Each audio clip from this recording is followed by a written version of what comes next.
হিন্দু পুরাণ মতে অশান্ত পৃথিবীতে শান্তি আনতেই শ্রীকৃষ্ণের আবির্ভাব ঘটে। সেই জন্মতিথি আজ শুভ জন্মাষ্টমী।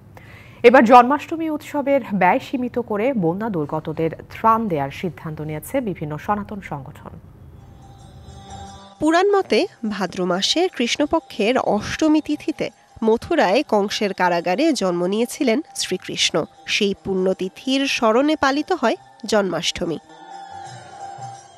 পৃথিবীতে যখন অধর্ম বেড়ে গিয়ে ধার্মিক ও সাধারণের জীবন দুর্বিষহ হয়ে ওঠে, তখনই দুষ্টের দমন ও শিষ্টের পালনের মাধ্যমে ধর্মের রক্ষার জন্য ভগবান শ্রীকৃষ্ণ অবতার রূপে নেমে আসেন।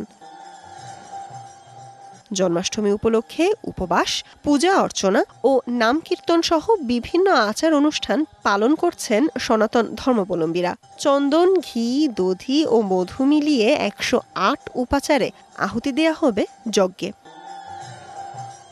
তবে দেশের বিভিন্ন অঞ্চলে জন্মাষ্টমীর শোভাযাত্রার অর্থ বন্যায় ক্ষতিগ্রস্তদের মাঝে বিতরণের ঘোষণা দিয়েছেন সনাতন ধর্মাবলম্বীদের বিভিন্ন সংগঠন।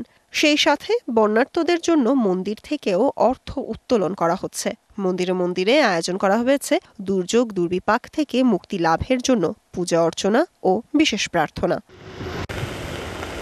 Sultana Swarna, DBC news, Dhaka.